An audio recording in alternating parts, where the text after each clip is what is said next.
The lesson I want you to learn is it doesn't matter what you look like. You can be tall or short, or fat or thin, or ugly, or handsome. What does matter is the size of your heart and the strength of your character.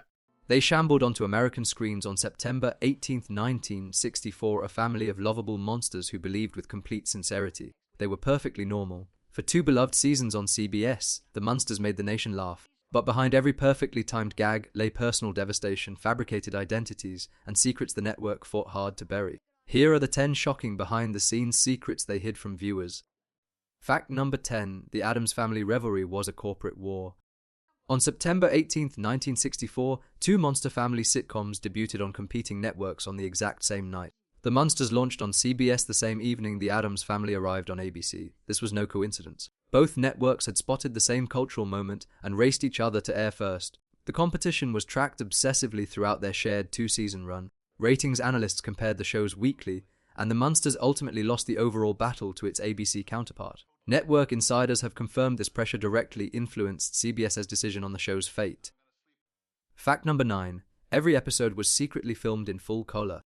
While viewers watched the Munsters in black and white every Thursday night, the production team filmed every episode in full color. CBS broadcast in monochrome, believing it suited the horror aesthetic and avoiding the high costs of color transmission in the early 1960s.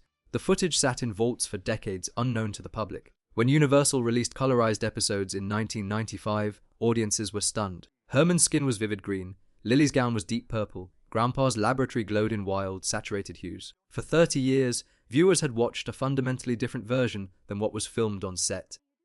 Fact number 8. The original pilot had a completely different cast. Before Fred Gwynne became Herman Munster, CBS shot multiple pilot versions with entirely different casts. The earliest test version failed to generate the warmth audiences required. The concept demanded a gentle, bumbling center, and the initial casting choices simply could not deliver it. Producers ultimately landed on Gwynne and Al Lewis, who had already built a proven comedic partnership on Car 54, Where Are You? Their established chemistry translated directly into the dynamic between Herman and Grandpa, giving the show its emotional engine. Without that pre-existing bond, the entire concept might have been shelved before reaching air. Fact number 7. Fred Gwynne endured agonizing physical suffering every day. Transforming Fred Gwynne into Herman Munster required between 3 and 4 hours of makeup every single morning. The costume included massive forehead prosthetics, neck, bolt appliances, full-face latex, a padded suit, and elevated platform boots that raised Gwynne. Already 6 feet 5 inches tall to nearly 7 feet on set, the platform boots were the most punishing element. They redistributed his weight unnaturally, causing severe cumulative strain on his knees, ankles, and lower back. Crew members recalled Gwynne visibly struggling by late in the day while still delivering physical comedy. He endured this for all 70 episodes without a single public complaint. Fact number 6. Why Yvonne De Carlo took the role out of financial desperation. When Yvonne De Carlo accepted the role of Lily Munster, she was a legitimate Hollywood star whose credits included Cecil B. DeMille's The Ten Commandments. Appearing weekly in monster makeup on a sitcom was considered baffling by industry observers, expecting far more selective choices from an actress of her stature. The truth was deeply personal. Her husband, stuntman Bob Morgan, had suffered a catastrophic accident filming How the West Was Won in 1961, losing his leg. The mounting medical bills created severe financial strain, and a television contract offered security that film roles could not.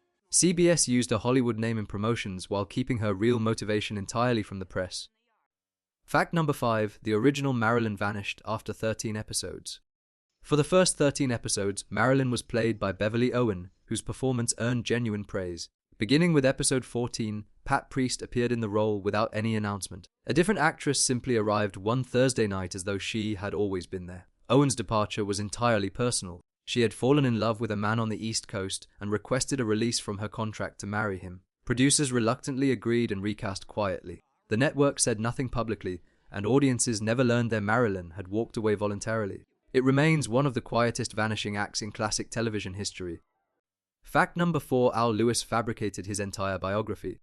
Al Lewis, who played the theatrical Grandpa Sam Dracula, publicly claimed for years to have been born in 1910, placing him in his mid-50s during production. He also claimed to hold a doctorate in child psychology from Columbia University, referencing it frequently in interviews. After Lewis passed away in 2006, both claims collapsed. Records showed he was born in 1923, 13 years younger than stated. Columbia University had no record of any doctoral enrollment in his name.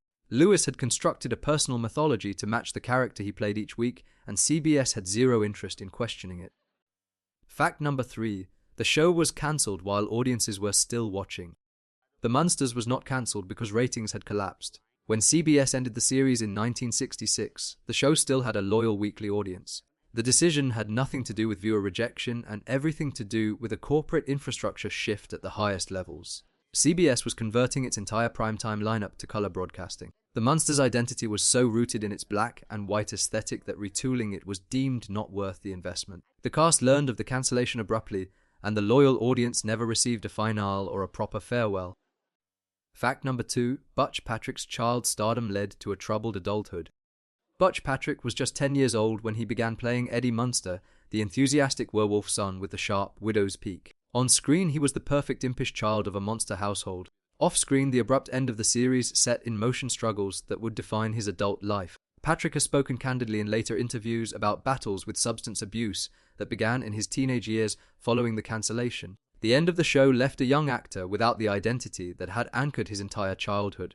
The nostalgic warmth fans attached to Eddie Munster stood in painful contrast to what Patrick was actually living. Fact number 1. A color film accidentally exposed the show's biggest secret. In 1966, Universal rushed the theatrical film Munster, Go Home! Into production to capitalize on the franchise before it faded.